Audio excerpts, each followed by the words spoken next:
Regarding agenda item number 3.1, there is nothing to report. Public employee performance evaluation, superintendent's evaluation, there is nothing to report. Regarding agenda item number 3.2, public employee discipline, dismissal, and release, Government Code Section 54,957, there is nothing to report. Regarding agenda item number 3.3, update on negotiations with New Haven Unified School District bargaining units, conference with the legal counsel, Government Code Section 3549.1, there is nothing to report.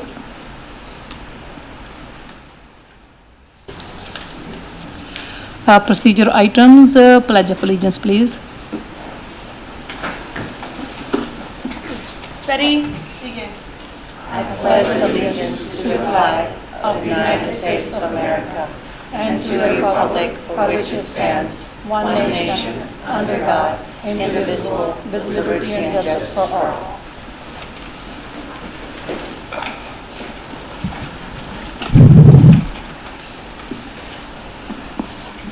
Agenda item number 4.2, roll call, please. Board of Education.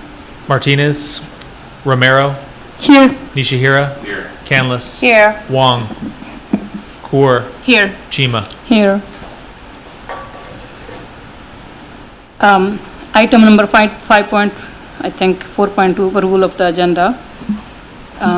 Item number 5.1, recognition of the village method mural project is being moved to the October 16th board meeting as the village method folks are unable to attend tonight. So the agenda has been modified. I'm asking, may I have a motion and second to approve tonight's agenda as amended? So moved. Second. Roll call, please. Romero, Aye. Nishihira, Aye. Canlis, Aye. Wong, Kaur, Aye. Chima. Aye. Is Jeff So- not coming through? He's not coming through? Is Jeff? We're waiting for the Oh. petition from Crystal until that happens. Thank you. Okay. Agenda item number 6, public comment. Hearing of visitors on topics not on agenda. Is there any speaker? We do have one speaker, our esteemed city manager, Mr. Tony Acosta.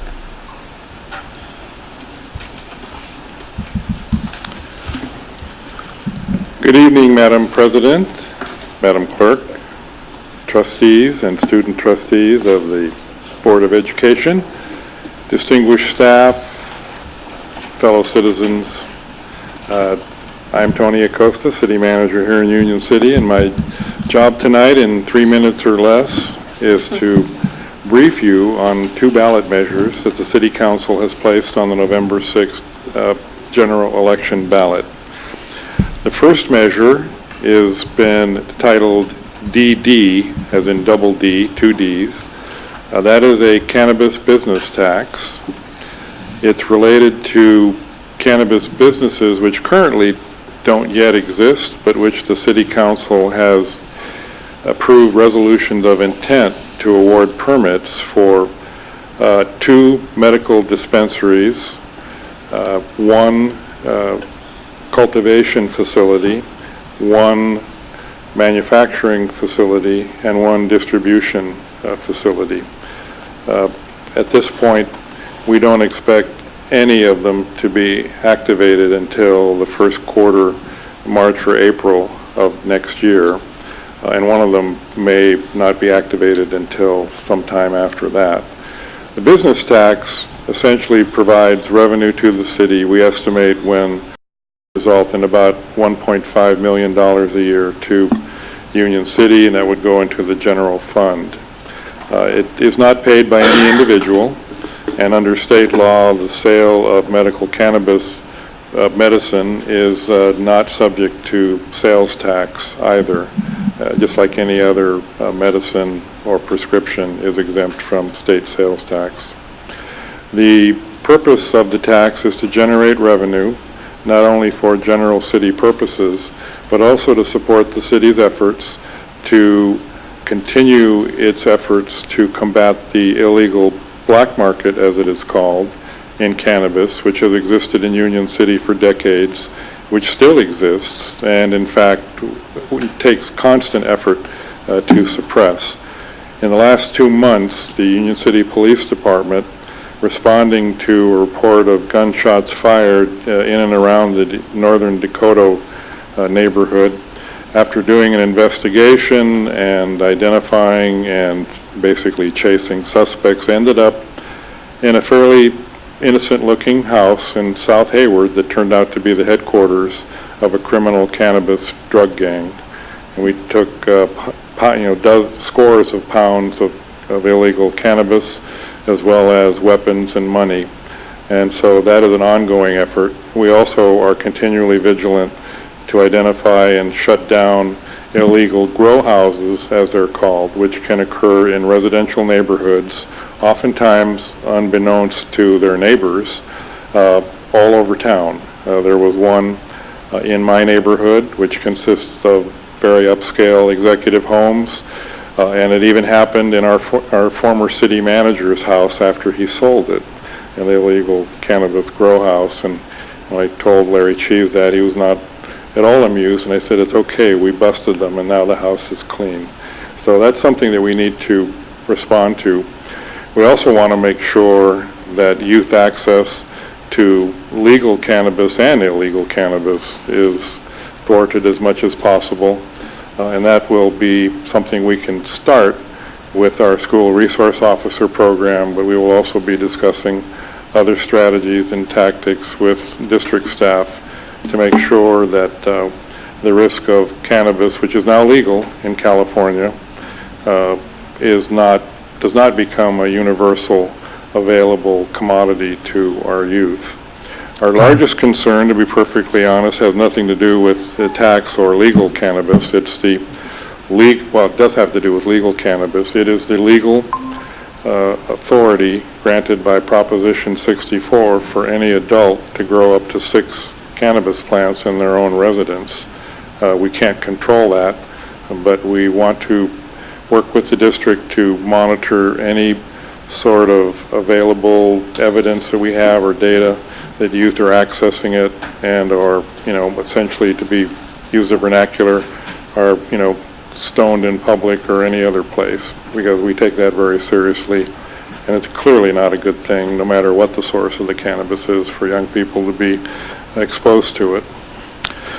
So Measure DD is a fairly straightforward measure. It only affects cannabis businesses. They don't exist yet. They will pay taxes based on retail sales. They will pay taxes based on manufacturing. Cannabis manufacturing is actually usually involving the extraction of active ingredients from the cannabis plant, which is then used for either edible products or, increasingly commonly, for non-psychoactive oils and lotions and other topical applications. And those, ironically, contain CBDs, which are not illegal because they're not psychoactive. They're not considered cannabis. They're considered a hemp product. And hemp has been legal in the United States for hundreds of years, and it was used for making rope. It's now used for, I don't think they make rope out of it, but it's being used for clothing and a whole lot of other different applications, and for these lotions, which have proven to be efficacious for for back spasms, for basically arthritis and other topical pain applications, but they don't create any mental issues. So that's enough about DD and cannabis. The other measure is Measure EE, double E, and that is a charter city measure, which also includes an enhanced or increased real property transfer tax. Union City is seeking or proposing to become Alameda County's 9th charter cities. There are 14 cities in Alameda County, and 8 of them are currently charter cities. If you want to think of who they are, just every city north of us is a charter city, from San Leandro all the way up to Albany. The 6 cities that aren't include the Tri-Cities and the Tri-Valley cities. Those are the 6 cities that aren't charter cities. Charter city is all about local control. It establishes a city charter, which is roughly equivalent to a city constitution. It removes us from much of the direct control of the state, but not all of it. in anything that's considered under the law a local matter. It provides the citizens and not the city council with the sole power and authority to adopt the charter itself and any subsequent charter measures. The charter measures can be anything from election procedure to purchasing and procurement procedure to fines and penalties for code enforcement issues. We've had a lot of interest in people wondering what we can do to try to combat illegal fireworks. And our fine right now is a whopping $100, which doesn't actually make anyone scared when they're doing illegal fireworks. The charter could provide an opportunity to substantially increase those fines. It also allows us to set up a civil service system, and it would allow the city council or the voters to put ballot measures on for a wide variety of other things. I won't go into all of them, but there's a substantial amount of local control that you get by being a charter city that you don't have when you're a general law city. Overall in the state, almost about 25% of all the cities in California, over 120 of them, are charter cities now, and the number is increasing every year. However, the other reason that this has been placed on the ballot is to provide another source of revenue for the city to deal with the structural budget deficit that we have, which is currently estimated at between $2 and $4 million for the current fiscal year. And that is to increase the real property transfer tax to $10 per thousand, or the simplest way of putting it is 1%. Transaction sale on all property sales. Now in Union City, we have about 450 to 500 property sales per year.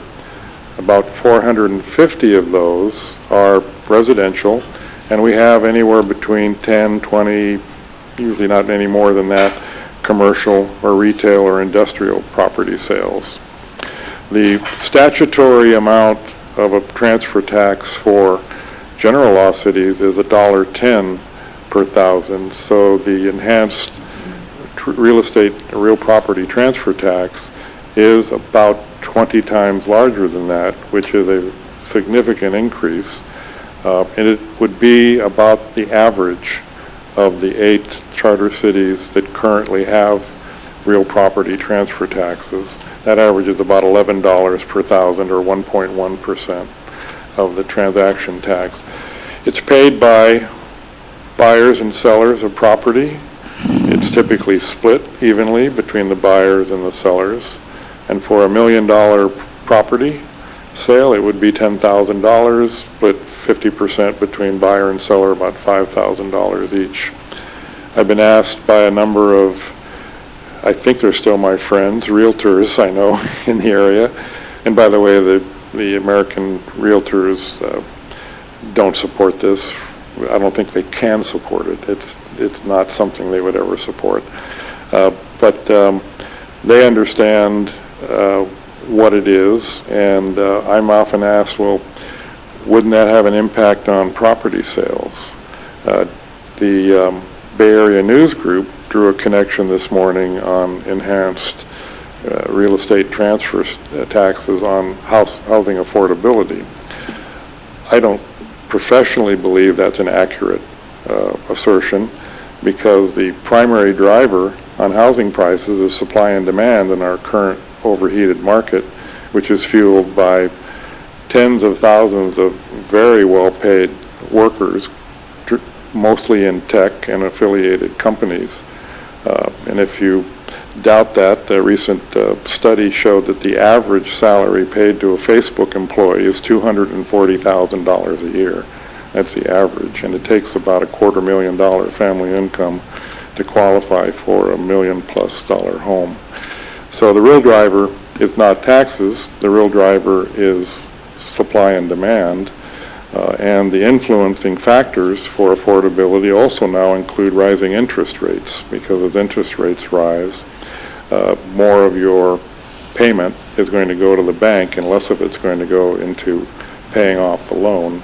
So you'll be paying more interest and less principal. It effectively increases the price of a house by increasing the cost of purchasing the home to the borrower, to the buyer. So EE is something which the City Council feels is necessary to put before the voters to decide about the level of services that are acceptable in Union City. Things like public safety, our 911 dispatch system, our fire stations, our police patrols, library services, senior services, public works, recreation services, the whole panoply of municipal services. As a appointed public official, I'm not here to advocate, just to provide information. In fact, it's illegal for me to advocate. So I will not advocate, and I take no role whatsoever in any advocacy effort, either as a city manager or as Tony Acosta, resident of Union City, because I don't feel it's ethically proper, conflict of interest, if you will. So the voters will decide, and we will, as a city, balance the budget by any means at our disposal. If we have additional revenue, it will obviously be easier to balance the budget. If we don't, we have balanced budgets with deficits before, and we will do so again. This is a very similar situation to where the district is, actually, because we both, as agencies, have deficits that we are now, attempting to deal with. So that's a thumbnail sketch, a little more than 3 minutes, I think. Try 15, 10? It was 15, yeah. Okay. Short by my standards, but probably long for you to have to listen. I do have another commitment across the street to brief candidates and orient candidates for City Council. So what I'd like to extend the offer is any questions that you have in terms of follow-up or anything people have asked you that you know in the community, shoot them over to Lori. She'll send them to me, and I guarantee you'll get the top priority for answers, and then we'll post them on our website. You see a ballot measure FAQ, and the FAQ will be added to every time we get a question from either a council candidate, a school board candidate, a citizen, pretty much anyone, about what the measures are and what they mean, and clarify, why do you need it, and et cetera, et cetera. And we'll provide those answers, or any question about city services. We get questions all the time about folks wanting to know how this works and how that works, and we're committed to providing those answers as well. My final note is I'm very pleased, and I think the City Council, Mayor and Council are very pleased about the spirit of cooperation and collaboration we have together working for our community and our children. I've been a long believer professionally in city-school collaboration. It's really working. I want the public who's listening to this or hearing it or seeing it to know that not only are we working on and have actually reached a policy level agreement to proceed to develop a school resource officer program agreement that will provide 2 school resource officers at the James Logan campus. The UCPD, my understanding, has already deployed 2 SROs at Logan as a good faith effort, because we need to get started right away. And when you collaborate with another agency, the foundation of that collaboration is trust. And so we seek to be building trust between us, and we demonstrate that by taking the first step, whether or not we actually have an agreement, because we trust there will be an agreement. And we're going to start negotiating that in earnest next week, and I expect it to be a brief negotiation, and our goal is to be before the City Council, and your staff, if they have the same goal, would be back to you in October, so we can formalize it and then work together to make our school site safety even better than it has been. We're also well along in our process to basically provide property in an exchange to each other, so that we will no longer have city facilities on school district property and have to lease, and the district won't have facilities on city property and have to lease. And we'll do some cleanup, quit claiming of parcels, or a parcel in particular at Guy Emanuel School that somehow got left out when the school was formed, and we really don't need it. So that should make it a lot easier for both of us to conduct our business. And we will protect access rights to the former owner agency so that nobody loses anything as a result of this. So the parking lot at Holly will be a school parking lot anytime the school needs it. It'll be a public parking lot when school's not in session. And over at Pioneer, we'll make accommodations so that Pioneer Elementary can be renovated because that's what collaborating agencies do. So I look forward to more collaboration in the future. Thank you for the opportunity to make this presentation. And we will just wait and see what happens on November 6th. So thank you very much. Thank you. Thank you, Manager Acosta, for coming out and presenting it to us. I would like to ask my fellow board members if you have any questions. To the city manager's It's just request. information item, but yeah, I think He had you mentioned haven't. that you want us to channel questions through Lori, or? I can I mean, take if you a have few, right now, it's, I oh, don't mind if you can. Okay. I just had one, and that was, right now the language in your brochure talks about possible community youth education programs. And I guess so this is just a brochure, obviously.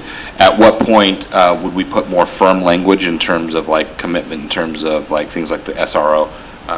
Did I miss something? Because the SRO isn't specifically called out in the brochure, or is that something that we would do as a part of our materials or the actual ballot measure itself?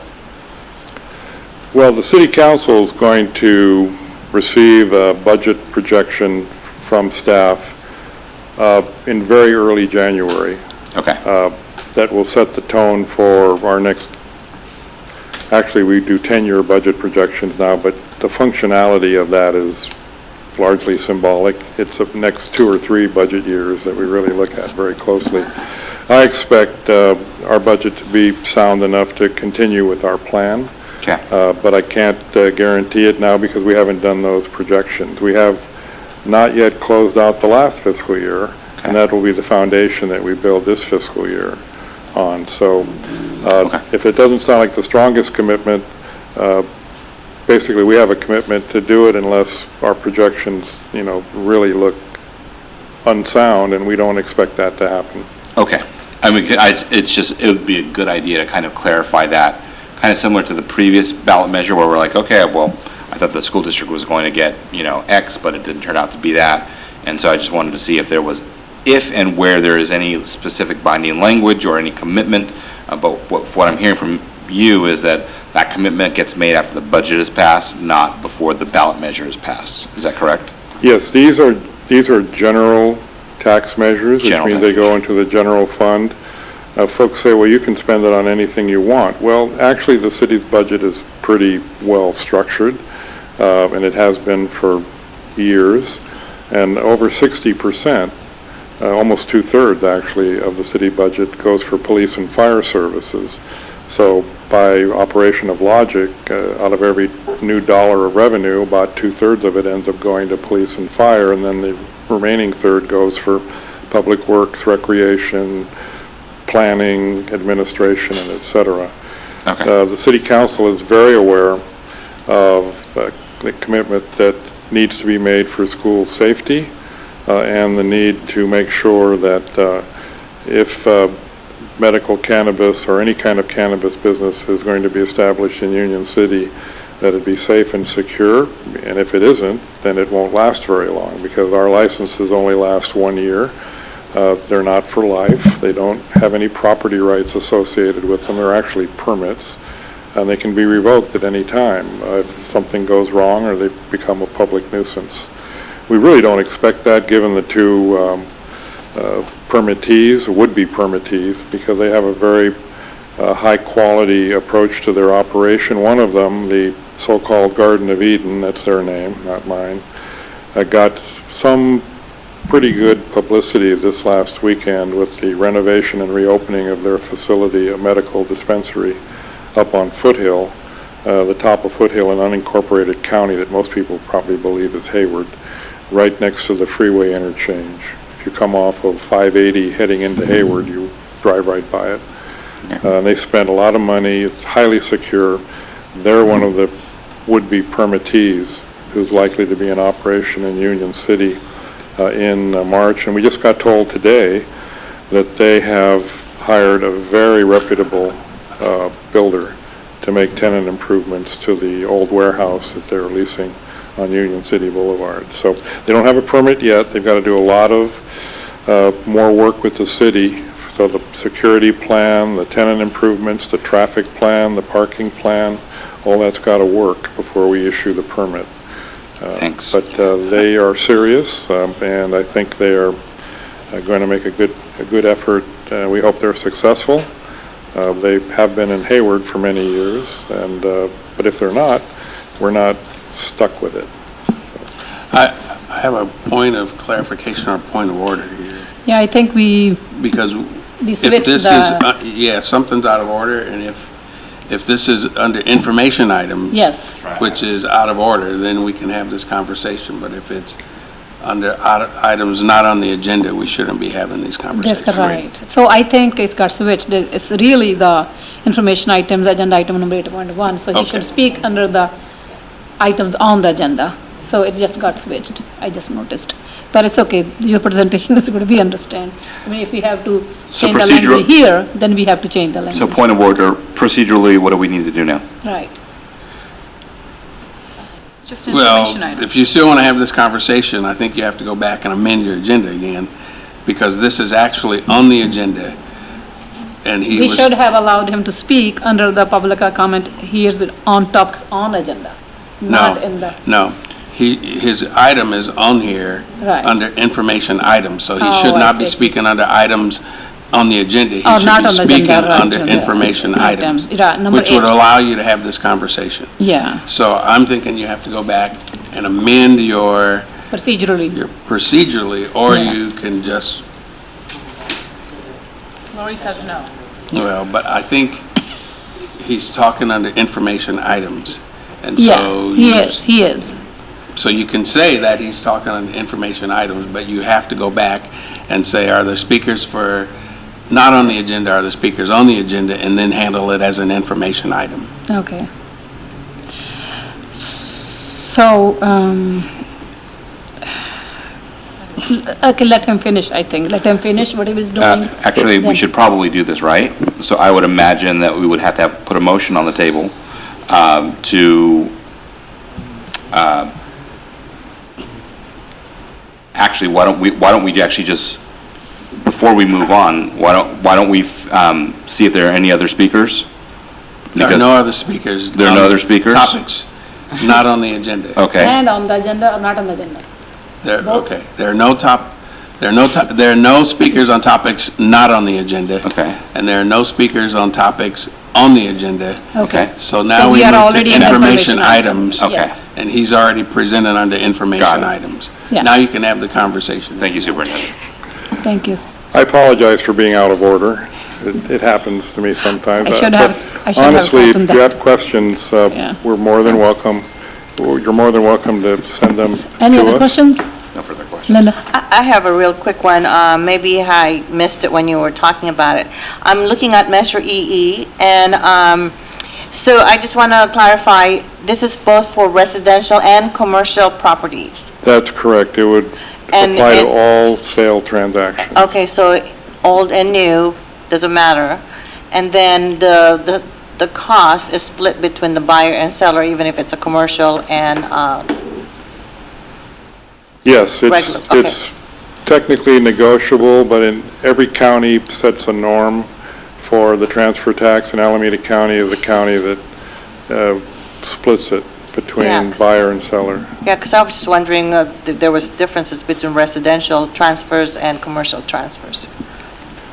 Right, and I will note that a lot of commercial transfers take advantage of the structure of Proposition 13 and may not trigger a reassessment or a taxable event. So that's why there aren't that many commercial sales. It's literally 10 or 20 compared to about 450 residential. There's a lot more residential properties to begin with. Thank you. Thank you, and I want to, I'm going to be, I wouldn't say grilled, but questioned across the street, so I have some candidates to talk to.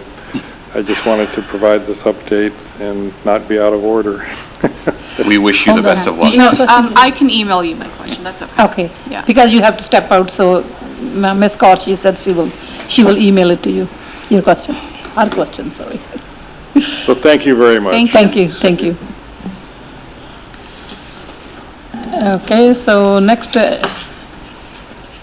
since there were no speakers, so I think you can just mention that, right?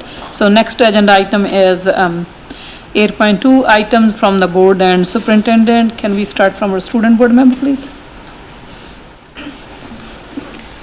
So from our leadership class, all classes are getting started on preparing their Loganland, which is the substitute for float as of last year, and they're preparing to unveil that the week of homecoming. School-wide, Mr. Lockwood, our swim coach, and human and physio and anatomy teacher is overlooking a recycling project starting this year. That's all school-wide. Club recruitment fair, where clubs get to present all their clubs and just recruit members, is happening next week on Tuesday and Thursday. Sophomores and any other students wanting to take the PSAT will have the opportunity to do so this coming October. We also had our first football hype game, which was very successful. We had a big turnout, and that was last Friday against Monroe. We plan on doing more of those for more games in different sports throughout the seasons. And our first school site council meeting for Logan will be this Thursday. Thank you. Member Nishio? Okay, so last time, last items from the board, I kind of mentioned a few things. As a result, so I did actually ask for the budget analysis from the Series 5000 budget categories. What I'd like to do, if it's the pleasure of the board, I'd love to bring that back to open session, maybe in a future, maybe in the next agenda item, to have the numbers kind of analyzed by maybe Annette, so she can kind of tell us what's in that budget category, with the desired outcome of having transparency on everything that makes up those big numbers, so that we have some transparency in what those budget categories are. Are there any objections to doing that? Or do you think other board members? I have a question. Yes. Could that be done during the session, or is that a study session? Is that enough time to do it during open session? During a meeting? Annette? She's not here. She's not here, and she's ill. We have scheduled time October, okay, when's our study session? October 23?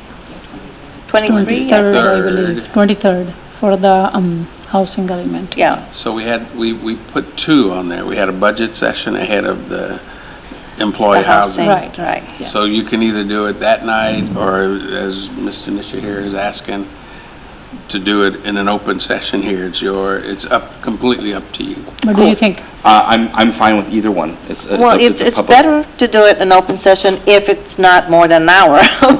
Right. I would imagine, like, all we're looking for is kind of top-level themes and kind of like I took the information and I actually saw it, and there's probably like a few things that I'm sure Annette would be able to kind of glean some main themes for us. So let's do it on 23rd, and then if you are not satisfied and you feel like there is still a need, then we can talk with Annette that how long will it take, then we can have it in open session as well. I'll leave it to you, Madam President, to figure out the best place to do it, the best time to do it. Because Annette is not here today. Sure. Yeah, okay. Just a couple of reminders that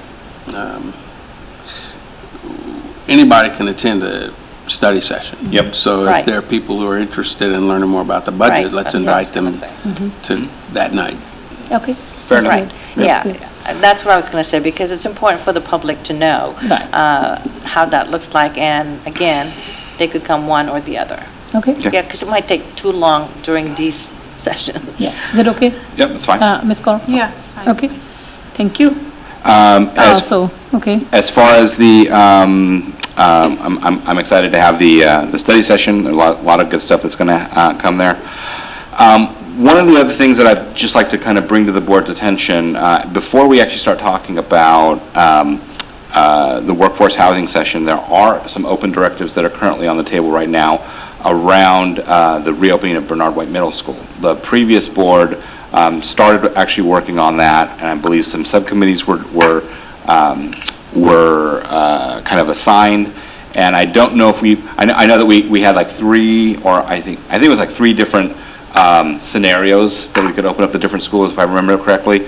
I'd just like to, before we actually start moving on to other potential uses for that campus, I think it would be a good idea for us to kind of close that item out, or explore it very, to give it its due attention. So I just want to make sure that we don't lose sight of the fact that we already have some board actions and some board decisions with regard to Bernard White, and that we look at the potential workforce housing in light of the fact that we have existing commitments that we have to fulfill. So, since we have that study session on that day, if it's possible to bring that information as well, Yeah. good on that day. Yeah. And there will be a clarification, because it's, and I don't want to get into this too much detail tonight, but it's two different locations. So where the employee housing is being looked at doesn't impact the existing school existing facility. school site. It doesn't. No. Yeah. It's two different. The existing property is still there. This is on the backside. That's not in use. So what you're saying is that if, I'm just throwing this out there, if employee housing, at least what we've very lightly been talking about right now, nothing's committed obviously, Right. it wouldn't impact our ability to Open the teach school. students. No. Okay. Two different things.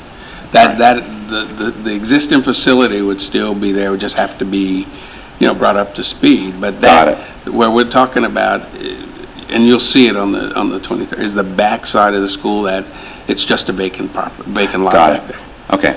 So all right, so then we'll explore that a little bit more. Yes. But I do remember that there was a lot, during the last time that it came up, which was, I believe, 2014, I think, or somewhere around there, the staff came back to kind of replay the timeline of, like, from the time that Bernard White as a middle school closed till that point in time, they replayed the timeline, and I think it's probably good for this board to get that Sure. same context so that we could get all caught up on where we are. So, okay, that's all I had. And then I'm going to back to school night on Thursday. So, Would it be possible for you to include that information on that October 23rd? We can do that. Okay, thank you. Okay, Linda? Okay. I just want to remind everyone that this Thursday, September 20th, is the AXPA Social, and it's important to encourage everyone, including the superintendent, school board and superintendent, to attend this networking, because it allows us to use each other as resources. And in addition to the prizes that we already mentioned in the letter, we also have a field trip from Fremont Bank for a class of 35 to the zoo, plus 5 chaperones. So any superintendent or board member who pulls that as their prize will bring back a free field trip for a classroom of their choice that they could reward them. We are also hosting, San Lorenzo Jazz Band will be playing during that time as well. So it would be exciting to have jazz music while you network with others. October 6th is Science in the Park. The elected officials are invited to do an egg drop at 10:30. So if you could pretend this is an astronaut and you're landing on the moon, create a way of landing this egg without breaking. Unfortunately, on the same day, I don't know, fortunately, depends on how you look at it, we also have the Mutt Strut, October 6th. So take your pick. You could go one and then to another one, or both, or none, or just enjoy the day.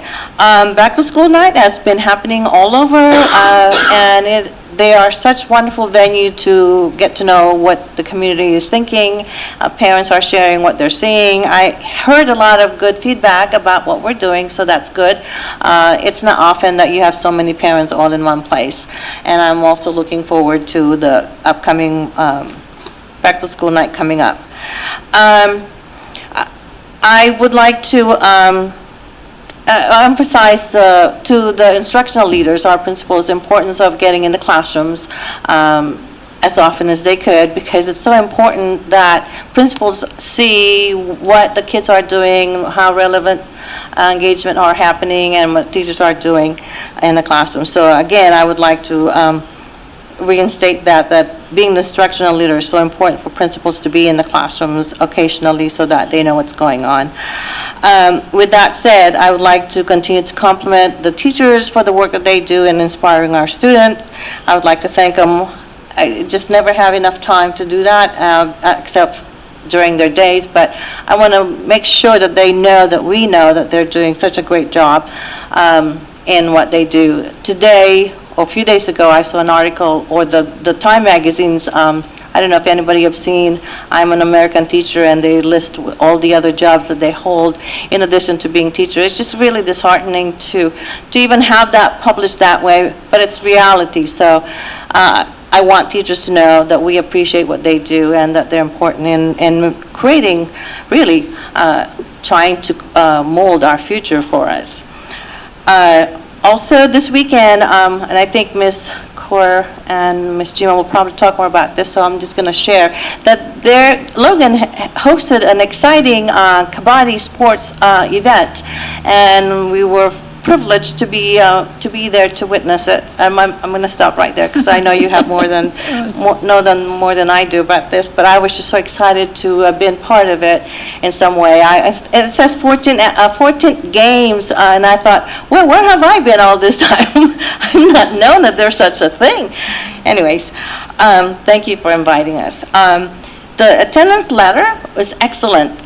Good start for us looking at other ways of bringing resources to our school, and of course the most important part is making sure that students are in the classroom so they are not missing instructional time.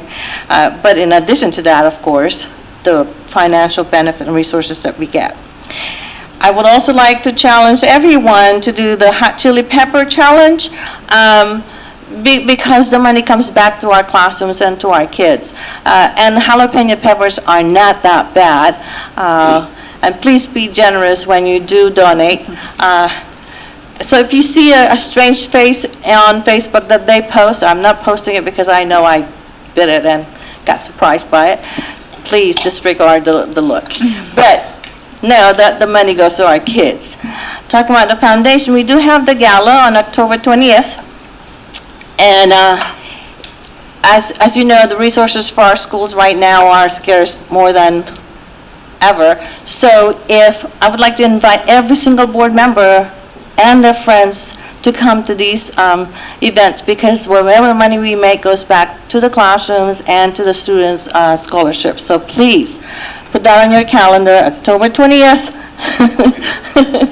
and your friends and so on. If the 5 of us showed up with our spouses, that's one table already. So I know you could do the math, but I just want to emphasize how important it is for you to be there so we could continue with our work.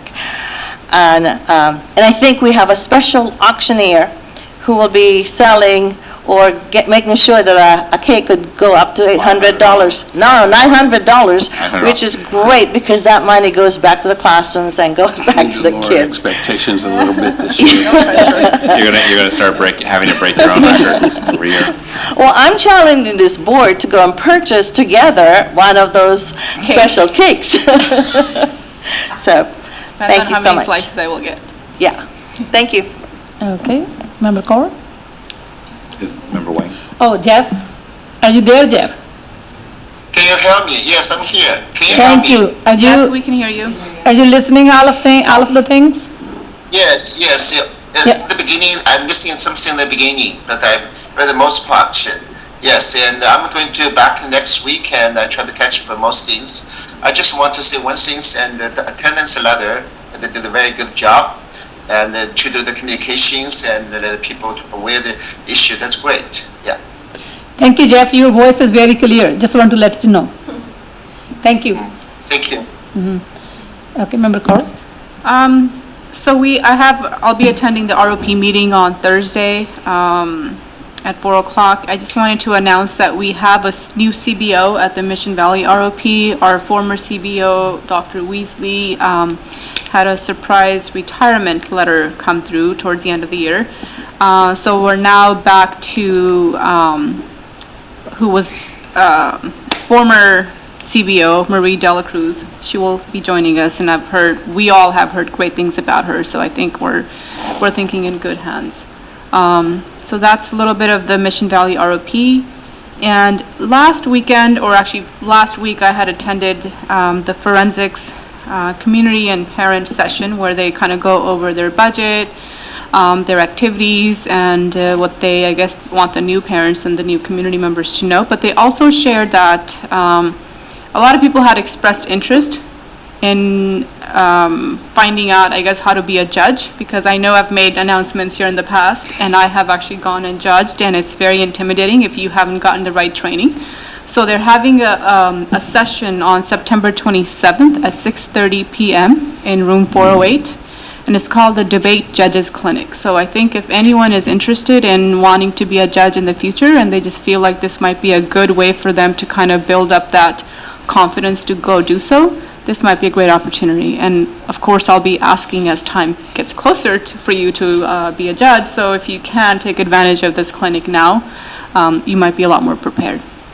And I think, as Member Canlis was mentioning, the 14th annual games that they have at Logan Grounds, I think it's a great usage of our ground. Not only do we get, money for that usage, but we're also getting marketing strategy out of that too. I know we often talk about marketing, and since you brought it up, I think I'll just mention a little bit that it's actually a international tournament.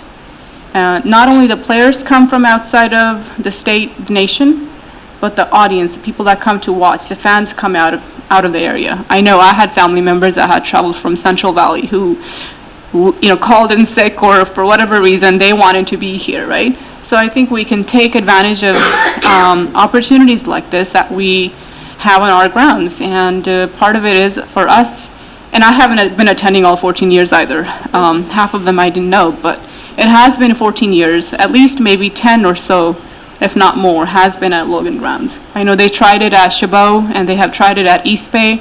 What they have found was that Logan is by far the best location in terms of where people can come and, feel comfortable, driving 2-3 hours to. So it's definitely working, and I think we could use it as part of our marketing strategy that we often talk about. Lastly, Lori, I know you may have already shared that, and I know you do that from time to time, but can you share Orlando school site calendars so that way we can check and see when we can tag along? I would especially like to do that for sites that I have not been able to go to.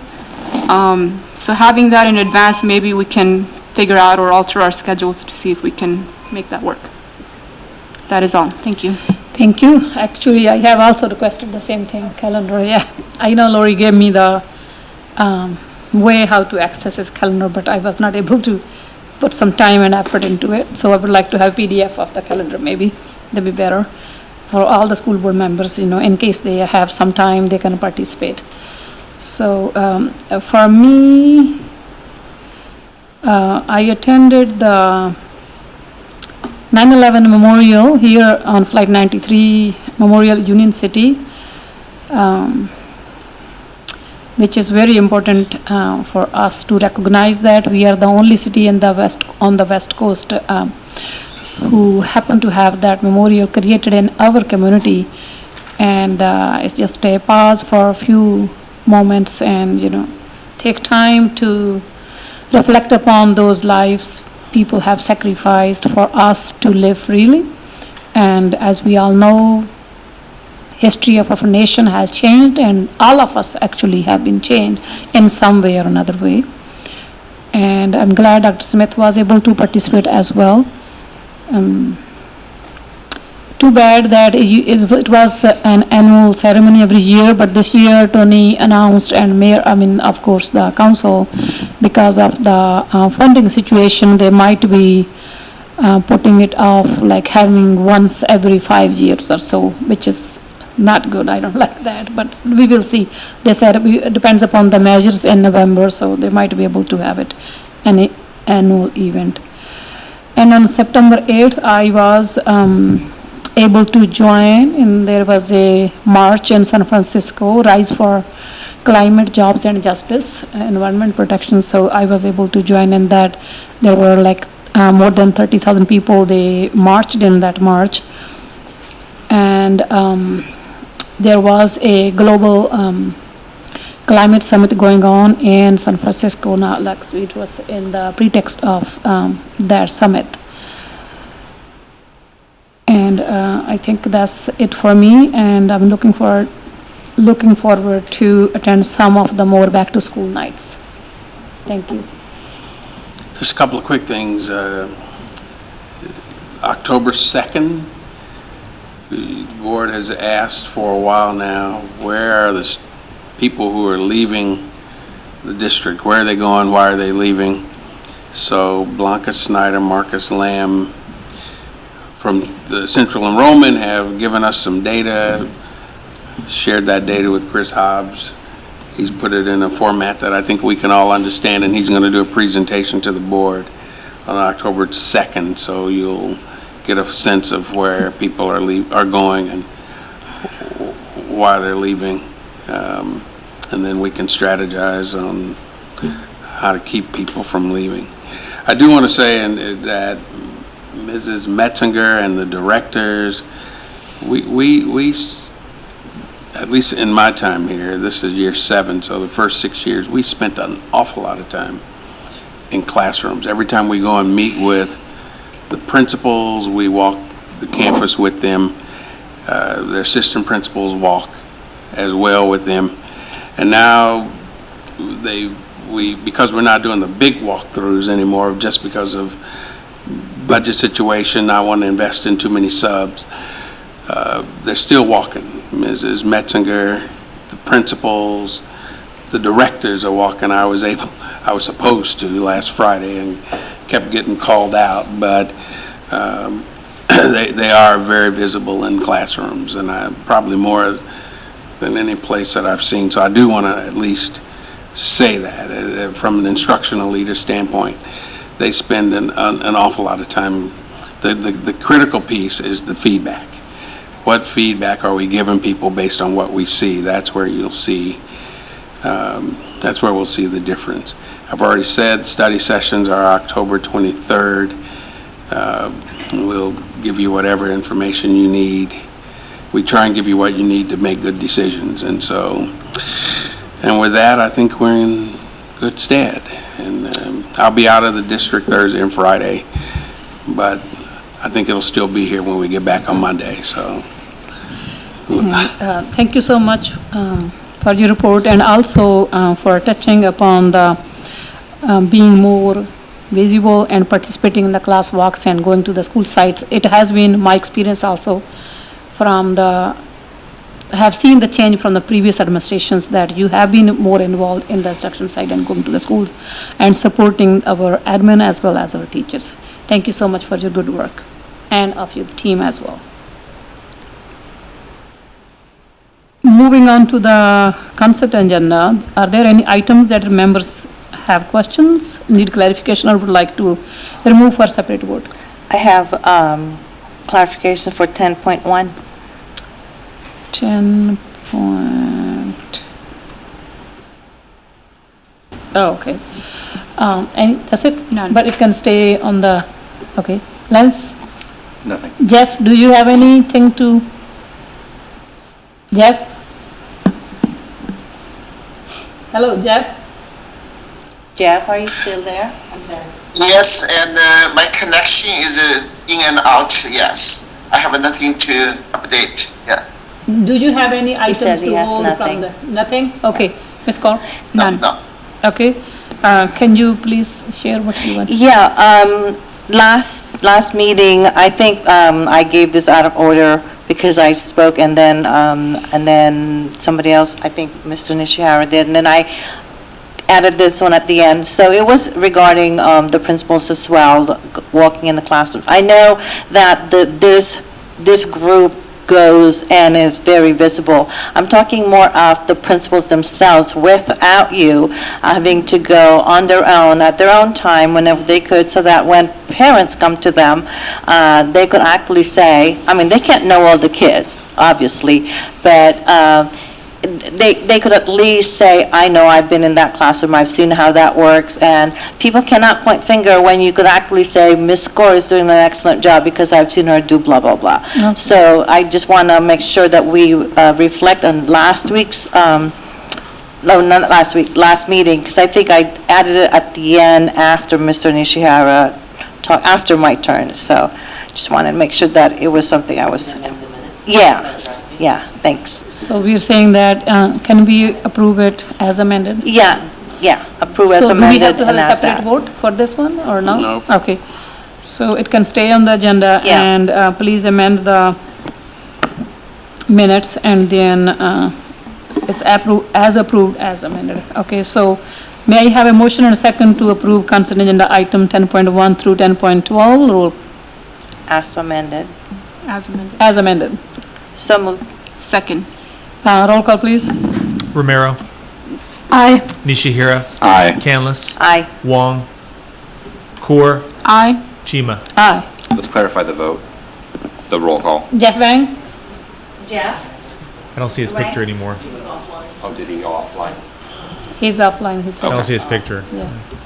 Okay, let's go. I guess he's no answer. Yeah, because he was saying already that he is in and out. So, we had no more agenda items, no further business. This meeting is adjourned. Thank you.